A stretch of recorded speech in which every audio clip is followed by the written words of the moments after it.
हम डिस्कस कर लेते हैं प्रीनेटल डायग्नोसिस के यूक्यूज़। 42 years old gravida 3 para 2 abortion 0 at 18 weeks of gestation as previous alive and healthy children. She had amniocentesis 2 weeks ago. अब जो है उनमें पता चला कि उसको ट्राइसोमी 21 है। अब 4 कॉम्प्लिकेशंस आपने बतानी है एमनियोसेंटेसिस की। तो कॉम्प्लिकेशंस में क्या क्या आ सकता है कि एक तो हमने पढ़ा था ना कि मिसकैरेज का रेट होता है और एमनियोसेंटेसिस में वैसे सबसे कम होता है।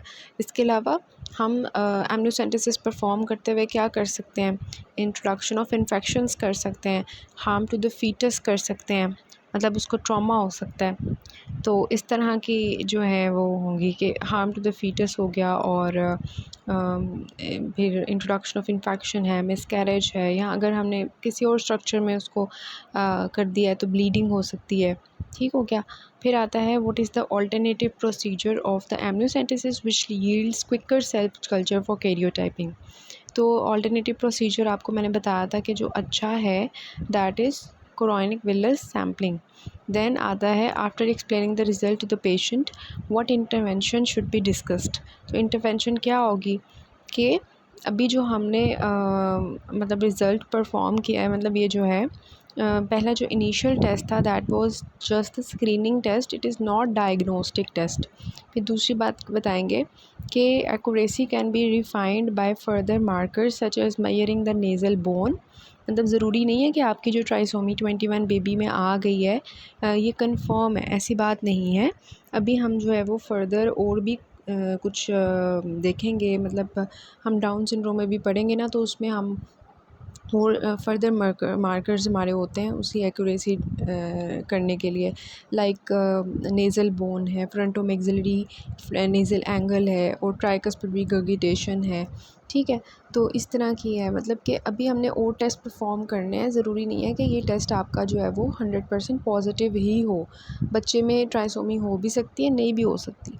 देन थर्ड चीज़ आपको क्या बताओगे कि termination of pregnancy can be an option, के अगर ये कंफर्म हो जाता है and by the diagnostic test, by the further evaluation कि डाउन सिंड्रोम ही है, so there is an option that you can terminate the pregnancy or you can continue with whatever you want.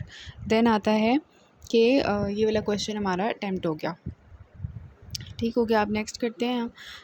Next हमारा है question, अच्छा ये जो third वाला question है इसमें उन्होंने पूछा हुआ है कि different types of prenatal diagnostic tests आपने बताने हैं। तो प्री नेटल डायग्नोस्टिक टेस्ट जो हमने डिस्कस किए हैं वो नॉन इन्वेसिव हैं, इन्वेसिव हैं, उसको आप कैटेगराइज करके लिख दोगे। देन उन्होंने बताया हुआ है कि जेस्टेशनल एज जिस पर वो कैरी किए जाते हैं तो वो हमने टेबल की फॉर्म में देख लिए थे। ठीक है, 11, 15 एंड 20 वीक्स पे जो हमारे होते हैं। व्हाट आर द कॉम्प्लिकेशंस, तो कॉम्प्लिकेशंस हमने डिस्कस किए हैं। देन आता है 42 years old elderly primary gravida has come to you at 12 weeks of pregnancy. She is concerned about risk of fetal abnormalities in her child. What screening tests will you advise her? तो उसको लग रहा है कि कोई abnormality ना हो जाए, तो आप उसको क्या बताओगे? आप उसको कहोगे कि अल्ट्रासाउंड करवा लो। फिर आप कुछ मार्कर्स आप करवा सकते हो, लाइक सीरम अल्फ़ा प्रोटीन जो है वो अगर रेज्ड मिले आपको तो न्यूरल ट्यूब डिफेक्ट्स हो सकते हैं बेबी में, तो serum alpha protein level check करवा लेंगे। फिर डाउन सिंड्रोम के अंदर बीटा HCG का लेवल इंक्रीज़ हुआ होता है। फिर हमने जो है RHD एल्यूमिनाइजेशन का एक टेस्ट करना होता है। फिर सीरम स्क्रीनिंग टेस्ट करनी होती है फॉर द ट्राइसोमी 21। फिर हमारा जो है वो स्क्रीनिंग टेस्ट की बात की जा रही है ना, तो इसके अलावा blood sugar level for the gestational diabetes हो सकता है, यूरिनरी प्रोटीन्स हो सकते हैं। So these are all are the screening test, ultrasound, serum alpha protein, beta HCG level, RHD alloimmunisation, serum screening test for the trisomy 21 and blood sugar level जो हमारा है for the gestational diabetes. ठीक है, और then is the urinary proteins. फिर आता है कि what diagnostic tests are available. तो जो है ना डायग्नोस्टिक टेस्ट जो है वो आप बताओगे कि इन सबसे पहले नॉन इन्वेसिव और फिर इन्वेसिव है। नॉन इन्वेसिव में we have the ultrasound to detect the neural tube defects, gastroschisis, cystic adenomatoid twin transmission syndrome. And next is the non invasive में आता है कि मैटरनल ब्लड की कैरियोटाइपिंग करेंगे। और तीसरा मैंने आपको वो DNA का बताया था, एक फीटल DNA का।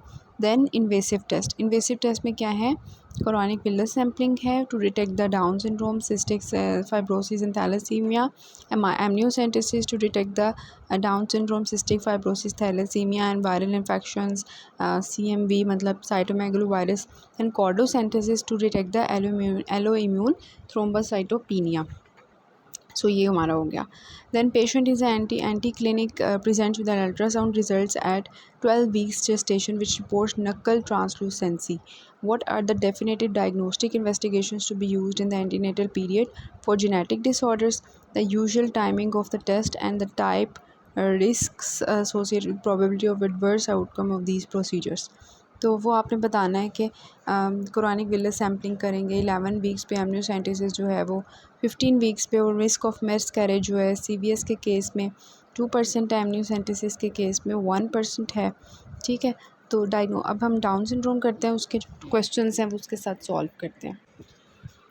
डाउन सिंड्रोम छोटा सा है, इसमें देखें कि डाउन सिंड्रोम में जो हम टेस्ट करते होते हैं, दैट इज़ सबसे पहले हम जब आपके पास मदर आती है, आपको नहीं पता कि इसके बेबी को कोई भी डाउन सिंड्रोम का केस है, ये अभी आपको नहीं पता, तो आप क्या करवाते हो, अल्ट्रासाउंड हर किसी में करवा रहे होते हो, तो आप अल्ट्रासाउंड करके चेक करते हो कि कहीं नकल ट्रांसलूसेंसी तो नहीं है।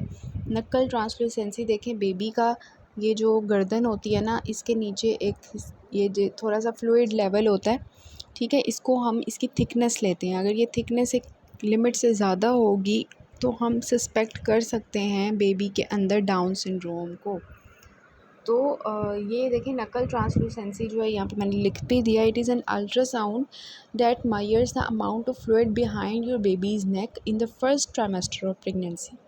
तो अभी मदर फर्स्ट ट्राइमेस्टर में है, आपने डिटेक्ट करना है कि बेबी के अंदर डाउन सिंड्रोम सस्पेक्ट किया जा सकता है या नहीं। So you will perform the ultrasound and check the nuchal translucency. So first trimester का पहला टेस्ट क्या है, ultrasound to detect the nuchal translucency, and then the CRL जो है वो 11+2 वीक्स पे और 14+1 वीक्स ऑफ जेस्टेशन पे आप चेक करोगे। 11+2 14+1।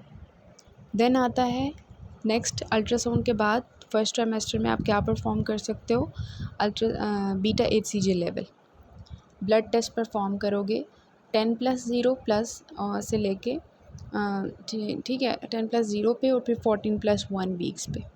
14+1 सेम है और वो 11+2 है, ये 10+0। ठीक हो गया। देन थर्ड चीज़ आती है, दैट इज़ पापा क्या है, pregnancy associated plasma protein A। ये मदर के ब्लड में जो है हम pregnancy associated plasma protein A जो है इसको हम डिटेक्ट करेंगे मैटरनल ब्लड में। तो 3 चीज़ें समझ आ गई, अल्ट्रासाउंड हो गया जिसमें हमने नकल ट्रांसलूसेंसी और जो है CRL चेक किया। नेक्स्ट आपका ब्लड टेस्ट है जिसमें बीटा HCG लेवल चेक करेंगे, और थर्ड इज़ द पापा विच इज़ प्लाज्मा प्रोटीन जो कि प्रेगनेंसी के साथ एसोसिएटेड होती है। ठीक हो गया। तो सेकेंड ट्राइमेस्टर में क्या है, बीटा HCG है, ये मैं आपको बताती हूँ नीचे। सेकेंड ट्राइमेस्टर में होता है क्वाड्रुपल टेस्ट। क्वाड्रुपल मतलब 4 चीज़ें होंगी इसमें, आपने जो टेस्ट के नाम याद रखने हैं। क्वाड्रुपल टेस्ट में 4 चीज़ें होंगी, ठीक है, और कब परफॉर्म करेंगे, सेकेंड ट्राइमेस्टर ऑफ प्रेगनेंसी में। अब क्या है, ये कब परफॉर्म किया जाता है, 14+2 वीक्स प्लस एंड 20+0। वहाँ पे 14+2 वीक्स तक था या 14+1 तक, यहाँ पे 14+2 पे आ जाएगा, वहाँ पे 14+1 तक था, यहाँ पे 14+2 पे आ जाएगा। 2 का समझ आ रहा है ना, 14 वीक्स हैं प्लस 2 डेज़ हैं, इसी तरह 20 वीक्स हैं प्लस 0 डेज़ हैं, तब पूरे 20 वीक्स तक। तो आप जो है क्वाड्रुपल टेस्ट करते हो जिसमें we have 4 things, free beta HCG level जो कि आपको बढ़ा हुआ मिल सकेगा डाउन सिंड्रोम में, देन अनकॉन्जुगेटेड ईस्ट्रायोल इसका लेवल चेक करवाएंगे, देन इनहिबिन जो है उसका लेवल देखेंगे, देन अल्फ़ा फीटोप्रोटीन। तो ये 4 चीज़ें हैं, वी हैव द आप इसको याद करें कि बीटा HCG है, देन इसको इस तरह लिखती हूँ, बीटा HCG है, एस्ट्रायोल है, और इनहिबिन है, और AFP है। तो बी करके इस तरह से इसका बन जाता है, बी या। तो ये हमारे हो गए टेस्ट सेकेंड ट्राइमेस्टर के। अगर आपको नहीं समझ आ रही कि जो है ना, मतलब कि इनसे आप फर्दर इसको कंक्लूड करना चाहते हो, फर्दर एवेलुएट करना चाहते हो, तो उसके लिए फिर आप nasal bone, frontomaxillary nasal angle check करते हो बेबी का, ट्राइकस्पिड रिगंगिटेशन चेक करते हो, क्योंकि नाउ दैट के डाउन सिंड्रोम में बहुत से ऑर्गन्स के डिफ़ेक्ट होते हैं और हार्ट का बहुत डिफ़ेक्ट होता है, तो इसको आप चेक कर लोगे। दैन डक्टस विनोसिस की वेव फॉर्म चेक कर लोगे। दैन इसके अलावा जो है CFF DNA जो हमने नॉन इन्वेसिव टेस्ट में एक देखा था, वो हम चेक करेंगे, fetal DNA। Then NIPT, non invasive pregnancy tests. तो ये हमारे हो गए फ़र्दर इवैल्यूएशन के लिए। तो फर्स्ट ट्राइमेस्टर में क्या है, सेकंड ट्राइमेस्टर में क्या है, फ़र्दर इवैल्यूएशन के लिए कौन से टेस्ट हैं, वो हमने कर लिए। देखिए, आपको पता है कि एक हमारा होता है डाउन सिंड्रोम, एक होता है एडवर्ड सिंड्रोम, एक पटाओ सिंड्रोम होता है, टर्नर सिंड्रोम होता है, क्लाइनफिल्टर सिंड्रोम। तो जो होता है ना 13 क्रोमोसोम, अगर वो वहाँ पे ट्राइसोमी है तो दैट इज़ पटाओ सिंड्रोम। अगर 18 क्रोमोसोम पे है तो एडवर्ड सिंड्रोम। अगर 21 पे है तो डाउन सिंड्रोम। टर्नर में क्या होगा, एक एक्स होगा सिर्फ, ये हमने क्रोमोसोमल डिसऑर्डर्स में पढ़ा था, इसको डिस्कस करने की ज़रूरत नहीं है। मतलब वो बता रहे हैं सेक्स क्रोमोसोम्स में ये दोनों आते हैं, बाकी जो ऑटोसोमल हैं उसमें हमने देख लिए कि ये तीनों सिंड्रोम्स आते हैं। अब इसके यूक्यूज़ आपके दो आए हुए हैं, वो हम डिस्कस कर लेते हैं। 32 years old gravida 2 para 1+0 6 weeks of gestation पे आई है, previous baby with down syndrome, came to discuss with antenatal screening in the current pregnancy. तो नॉन इन्वेसिव स्क्रीनिंग मेथड्स आप उसके लिए कौन से करवाओगे? तो नॉन इन्वेसिव में क्या है, सबसे पहले तो देखें कि उसके वीक्स क्या हैं, 6 वीक्स है ना, तो अभी उसका फ़र्स्ट ट्राइमेस्टर ही चल रहा है। तो फर्स्ट ट्राइमेस्टर में आप जो है फर्स्ट ट्राइमेस्टर के टेस्ट लिखोगे, ultrasound, beta HCG level and PAPP A, pregnancy associated plasma protein A in the maternal blood. तो सेकेंड ट्राइमेस्टर के नहीं लिखने शुरू कर देने आपने। देन उन्होंने पूछा है कि व्हाट आर द इन्वेसिव, नहीं उन्होंने पूछा है if non invasive test show high risk for the down syndrome, what invasive test आप परफॉर्म करेंगे, ठीक है, discuss the risk and benefits. तो इन्वेसिव टेस्ट क्या है, chorionic villus biopsy and amniocentesis, और इनके रिस्क्स एंड बेनिफिट्स आपको मैंने बता दिए थे। रिस्क्स क्या होते हैं इनके, मिसकैरेज हो सकता है, ब्लीडिंग हो सकती है, फीटस को हार्म कर सकते हैं हम, इन्फेक्शंस इंट्रोड्यूस कर सकते हैं, और फ़ायदे क्या हैं वो भी मैंने आपको बता दिया कि कौन कौन सी चीज़ें डिटेक्ट करते हैं और कौन सी चीज़ें बेटर डिटेक्ट करता है chorionic villus sampling. Then is the question, gravida 2 para 1 previous baby with down syndrome attends the antenatal clinic at 10 weeks gestation. She is very anxious to know if her fetus is normal or not. What is screening test for the Down syndrome in first trimester of pregnancy? How will you confirm the diagnosis at this gestation? तो screening test जो है first trimester में क्या है, वही वाले ultrasound, beta HCG level and pregnancy associated plasma protein A in the maternal blood. तो फिर उन्होंने पूछा कन्फर्मेटरी टेस्ट क्या होंगे, these will be invasive test, Coronic villus biopsy and amniocentesis. How will you counsel the patient regarding the risk involved in this patient? तो हम बताएंगे, prior to performing the screening test, women should be encouraged to consider what action she would take and how she would feel if she screened positive. तो अपने आप को पहले से prepare करके रखो। It is also important to explain to women that this initial test is simply a screening test and not the diagnostic test. तो अभी हमने डायग्नोज करना है बाद में। अब low risk result does not rule out the possibility of Down syndrome completely. Even if the result shows a very low risk of 1:10,000, she could be in 1 in 10,000.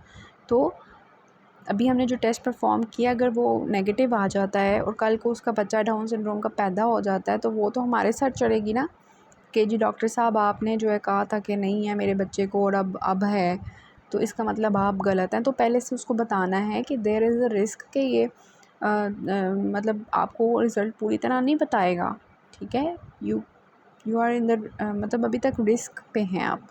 Diagnostic test available to her to be should be explain, तो ये बताना है screening test है, diagnostic नहीं है।